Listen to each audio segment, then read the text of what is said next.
Hello everyone and welcome to our webinar today to EPDs on the high rise.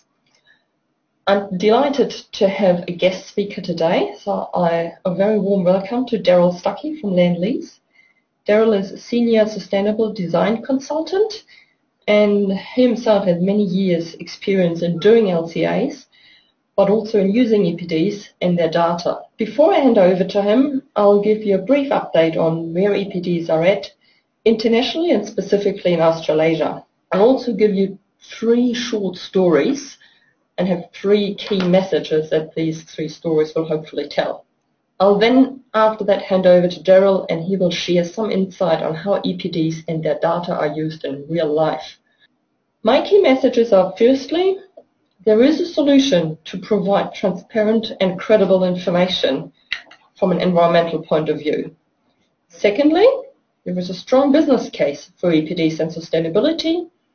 And last not least, it can be done. It's not rocket science. From the questions that we've asked at registration, I know most of you, actually all of you out there, know what LCAs and EPDs are. However, when talking to material manufacturers, architects, procurement departments, I quite often get the question, well, EPDs, are they just another eco-label? Will they go away again? I don't really think so. There are some impressive stats out there. Over 3,500 EPDs are registered internationally, and that's just for construction materials. That's a big number, but we do know EPD programs go back to 2002, so you could say, well, it's a long time to have 3,500 EPDs registered. Interestingly, half of those EPDs were done in the last 9 months, the same number as between 2002 and September 2015. So that's a significant growth. My estimate is by the end of the year we'll probably have about 5,000 internationally. Well, when I say internationally, where is it happening? Yes, a lot of them in Europe, that's right, and in the US. But also in Australasia. They've got 35 EPDs. And you might go, well, that's not many. But we only started about a year and a half ago to see the first ones coming in. I know quite a few of you out there have done some. I know quite a few of you out there have some that will be published soon. So well done. And congratulations on those. What is really good though is you might go, well, there is a global EPD program from Spain, there is one IBU in Germany, there is one in the UK. But they're actually harmonized. They're all following the same international standards and they're actually recognizing each other's rules and EPDs. So even the UK and Germany have agreed to recognize each other EPDs since January this year. The UK and Italy have agreed to recognize each other's EPDs. So the good news is, when it comes to EPDs, there is no Brexit. We're on the same page. Coming back to my key messages, the first one was transparent and authentic information is key today. However, when asking for this information, you very often come across closed doors. No one wants to tell their secrets. Still, people do need the information, but full transparency, that's not really an option either. So what we need is a good compromise, a bit like a window. It gives you privacy, or sense of data confidentiality, but it does give a good insight. And that's what EPDs do. They are that compromise. They offer insight, protect confidential information, and they're all done according to the same rules and standards.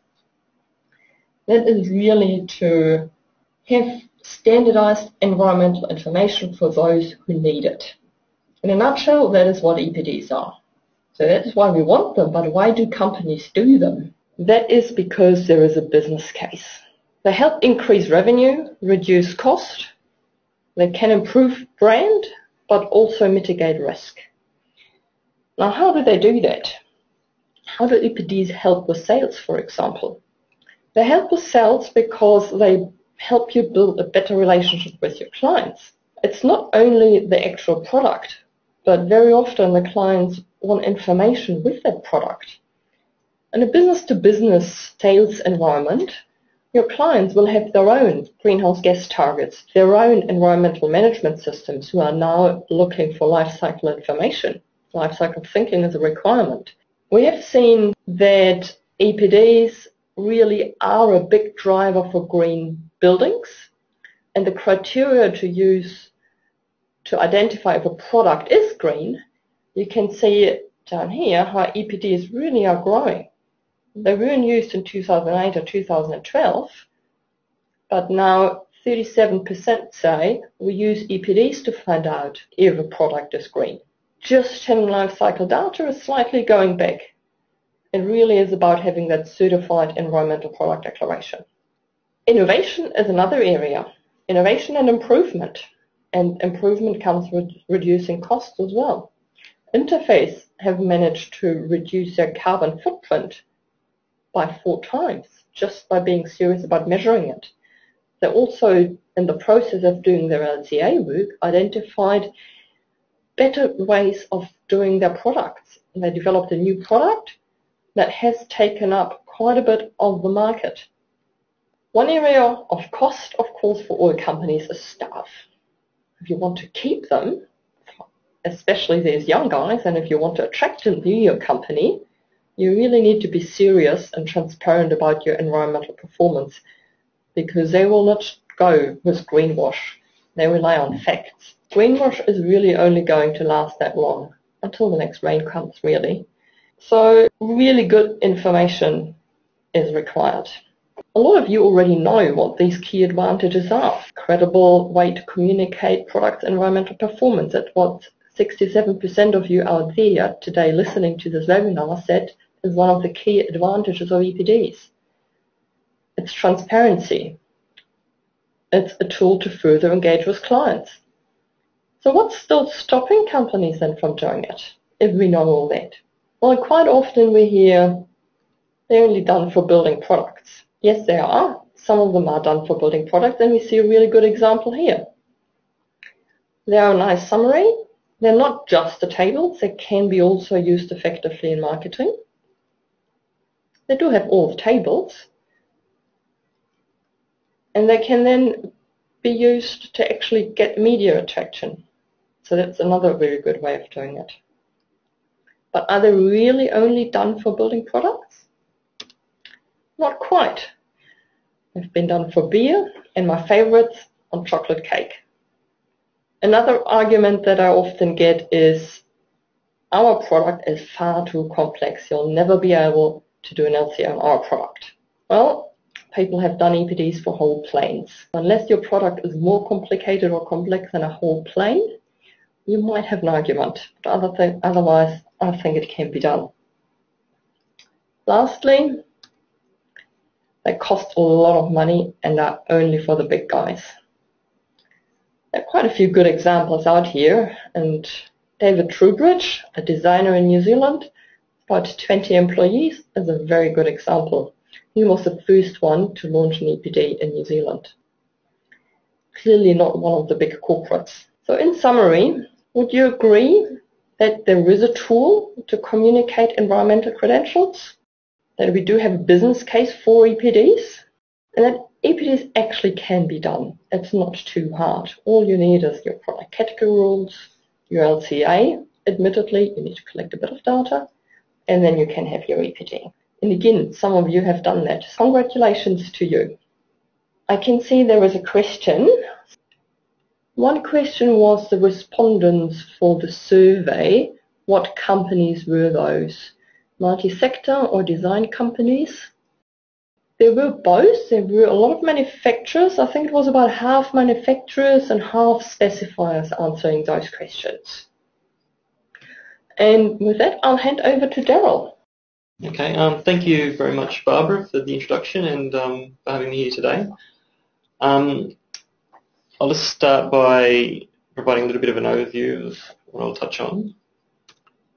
So I'll just give a little bit of background for those of you who may or may not know Lendlease as a company. a little bit of a quick overview on how we actually conduct whole of building LCA, and a bit of a case study, particularly around Barangaroo, and how we've applied, I guess, not only LCA but how EPD forms part of that, and why it's important to the process.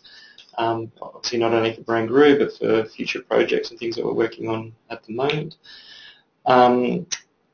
The future of EPDs in the built environment as well. Just want to touch on that in terms of where we think things are heading in this space. So just quickly, Lendlease operates basically across 12 countries, major gateway cities throughout Asia, Europe and the Americas. Obviously headquartered here in Sydney. Our founder, Dick Dusseldorp, was actually quite ahead of his time back in 1973, sort of actually spoke almost to LCA in a sense, in saying that, you know, companies will really need to justify their worth to society not just on pure economics, but also looking at the social and environmental impacts of what they do. And so LCA is very much about, I guess, the environmental impacts, but also obviously moving into the social space as well, and can be used as a tool in evaluating social impacts. In terms of sort of key drivers for us, obviously on the left-hand side of this slide you see, you know, obviously everyone's aware the world's changing. We're seeing a number of trends, obviously, that affect very much the built environment. So Lendlease's sustainability strategy, if you like, is very much about how do we actually start to address some of these issues. And so the overall sustainability framework obviously supports our direction around measuring our impact and life cycle assessment, and also working on ways of how we can improve that performance. So not only within our business, but also within our supply chain. So how do we basically use, I guess, life cycle assessment, I guess, at a project level to support these aspirations? So we've worked using LCA. We look at it within a building project across sort of, I guess, 3 key stages. So we use it as a tool to inform our early concept design, to set a bit of a direction, roadmap and some aspirations on a particular project, some targets. We then obviously use it to help inform our supply chain engagement and tendering process, of which EPDs and life cycle assessment data from our supply chain is actually quite important. I'll talk about that more. And then it's about sort of verifying and essentially reporting the outcomes to make sure have we actually achieved our target, and also then providing benchmark data and information and learnings that can then be parachuted to the next project. So we've developed over a number of years now a whole of building life cycle assessment model, which is obviously constantly evolving as we do new projects, obviously built within Gabi and underpinned by their excellent data set and engine. We follow a basic an EN 15978 approach to modelling.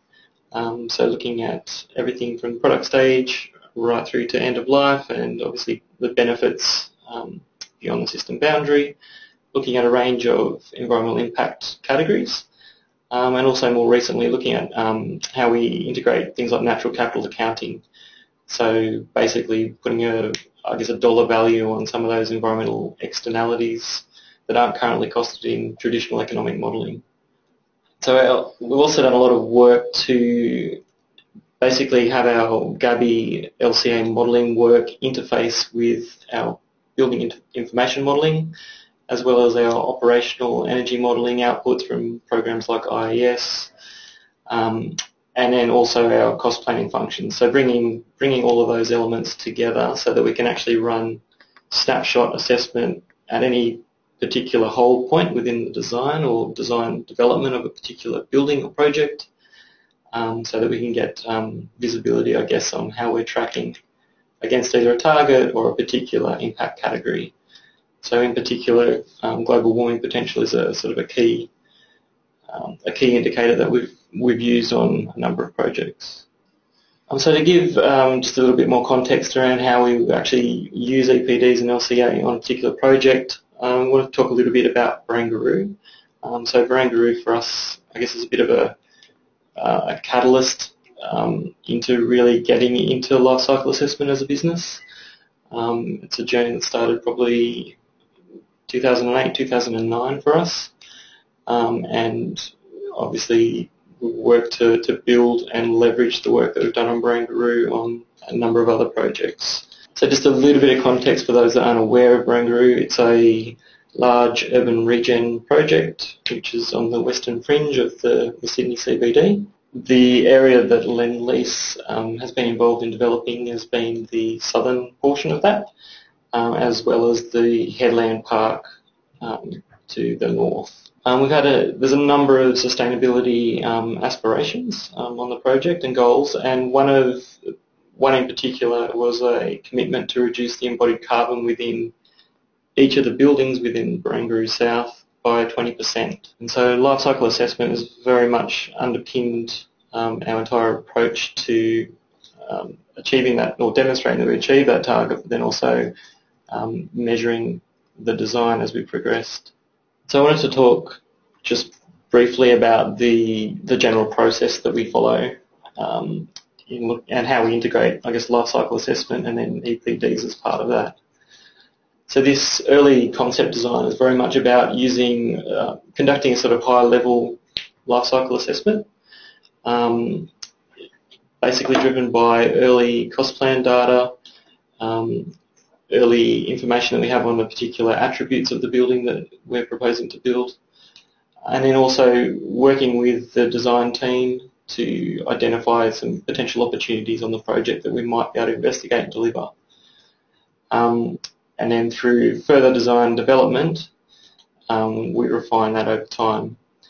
So part of the next stage of the process is then when we start to move into engaging with supply chain. So for early pricing on various tender packages, and part of that is gathering information that we need in order to inform our life cycle assessment modelling. So it's about taking that sort of initial high-level estimate and starting to populate it with a lot more real information that we're able to gain from suppliers. And so we do that in a number of ways. And so part of it is throwing out the challenge to suppliers on what sort of opportunities are they able to provide us to reduce the environmental impacts associated with their product. So whether that be through dematerialisation, recycled content, product substitution, looking at logistics and supply chain, even as far as offsetting. And in gathering that information, we generally will ask, have you got an LCA? If you don't have a life cycle assessment, then we'd like to see a very detailed breakdown of the materials and components that go into that particular product or material in order for us to conduct a life cycle assessment. Obviously, an EPD is far easier. It provides us ready information which we can actually input directly into our model. So that's why EPDs for us it really streamlines the process from our perspective. It also makes sure that the data that the suppliers are providing is really founded on their own intelligence information, not necessarily always industry averages. And it's often better that they're making particular assumptions if they are, because they're more likely to be grounded in reality than a conservative position or assumption that we might need to make in the absence of any information from the supplier. So the slide's really just an example of the types of information we require, so around questionnaires, returnable schedules, which we tailor depending on the particular product, and key trade package, which we might be looking at as particular examples, for a facade element. And then obviously EPDs, which are, as I mentioned, very important. And so I guess the third stage is really about the culmination of all of the above, so pulling together all of that information to verify have we actually achieved the target that we set out to achieve, really leveraging the data that we've been able to capture through that supplier engagement process to verify a claim that we want to make around a reduction at the end. And then it's obviously having that third-party peer-reviewed. So like any good life-cycle assessment, we produce a report that's consistent with international standards and EN 15978. Have that third-party reviewed to give us some assurance, and other partners that are involved in the process assurance that the modelling that we've done is consistent with those requirements. And so I guess examples of where we have used EPDs, International House at Barangaroo, this concept picture, it's very near completion at the moment, but obviously thinkstep-anz, the supplier of the cross-laminated timber and glulam timber as part of the structural component in this building, provided EPDs, which are very useful and enable us to put a very firm and reliable number, particularly on the structural elements within the building. So just talking about, I guess, the future of EPDs, I think there's sort of some key drivers that are really driving EPDs. I think part of that is there's a general increased awareness that a lot of the impacts of doing business are actually within the supply chain. And if you're not actually engaging with suppliers and trying to understand what those impacts are, you've got no way of actually measuring them and creating any lasting change. I think there's also a demand for increased product transparency, and I think we're seeing a shift not only from just environmental impact disclosure but also around health product declarations as well. So there's a fair bit of hype around well certification and things like that, and so I think environmental impact declarations are probably a good foray into what might be HPDs as well. There's also obviously a market need for improved data accuracy, and I think EPDs, it's much better if we can rely on data from a supplier rather than a minimal amount of information that we might be able to extract and then us needing to apply averages or our own conservative assumptions on particular elements. So I think another sort of key driver really for us is improved data accuracy, and EPDs are a real key to that. I think there's also increasing environmental influence, environmental factors within decision making. So more and more when we're evaluating suppliers, we are looking at their environmental performance. I know our alliance partnerships and contracts with suppliers, we basically have KPIs in all of those agreements to try and push suppliers to say, you know, if you don't have an EPD, we'd like to see you have an EPD, or working towards an EPD in the future. I think there's just generally a deeper understanding of LCA within the industry, and I think part of that has also been helped along with Green Star. So here locally, Green Star obviously with their incentives around obviously EPDs, but then also life cycle assessment. And another sort of emerging area is this whole national carbon offset standard for buildings. So it's sort of due to be launched very soon, but that particular standard, whilst it doesn't yet address the embodied impacts, it's been recognised that at some point in the future we'd really like to see that. So obviously a particular material supplier or product supplier that has an EPD, it's not much of a stretch to then go to a national carbon offset certified product. And it's something that we've worked with a couple of suppliers on here at Barangaroo, so our access floor provider, as well as Knauf on our plasterboard supply, have both got national carbon offset certification for the products. And obviously that has come off the back of, you know, a life cycle assessment EPD. So I think that's sort of an emerging area and something that we'll see grow more and more. So that's really the end of my presentation, all I have to say, but I'm happy to, I guess, answer any questions that people may have. Thank you. Thank you very much, Darryl. That was really interesting. And we do actually have a couple of questions for you. Here is a question which was really around the Green Star points. Do you also use the EPDs in your doing the LCA to achieve greater points under Green Star? Yes, so not necessarily. So there's obviously two parts to that. The credit obviously that rewards a percentage of EPDs used within the project, and then the secondary part, which is then LCA, I guess. So using an EPD within your life cycle assessment within a Green Star context doesn't necessarily mean you'll get extra points, but it does mean that the measurement exercise is probably more relevant and the data quality is a lot better and specific, I guess. So we, in any Green Star related life cycle assessment project where we're using a particular product we know has an EPD, then we are using that data. As I said, it's much better for us to be leveraging that EPD data than us needing to do, a modelling exercise ourselves with some broad assumptions or general average data. Thank you.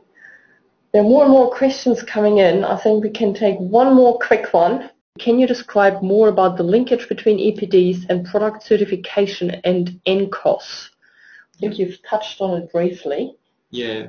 So I guess there is a desire for NCOS to obviously recognise, well, to certify building products. You can already do that under NCOS. And there's a recognition that the emerging NCOS standard for buildings and precincts should address embodied carbon in building products. However, it's very much felt that it's too early to do that at this point. So is then the clear link that in an EPD you have one of the indicators is your carbon footprint, and it is done according to a standard, so that would be the basis for then the NCOS certification, is that right? Correct, okay. Yes. Yeah. So, there will be some other requirements, obviously, within NCOS, so things like needing to have an emissions management plan in place, but essentially the measurement exercise the hard work verify. of actually working out the number is done and verified, right? Exactly. Okay. And the EPD is a large part of that. Proof of that. That's right. And then it's more just about the offset strategy and purchasing verified carbon offsets in line with the standard in order to get to carbon neutrality. And by calculating it, you've identified some hotspots, so it's easier to develop your reduction strategy. Exactly, feeds directly into the emission management plan in terms of what are the priority areas for me and my product and how do I affect and reduce those over time. Thank you very much again, Darryl. We're running out of time. I realize there are more questions and we will get back to you. We are planning to do a few more webinars in future on various topics, so if you can leave us ideas and things that you're particularly interested in, we'd love to hear from you. Looking forward to seeing you next time and have a good day.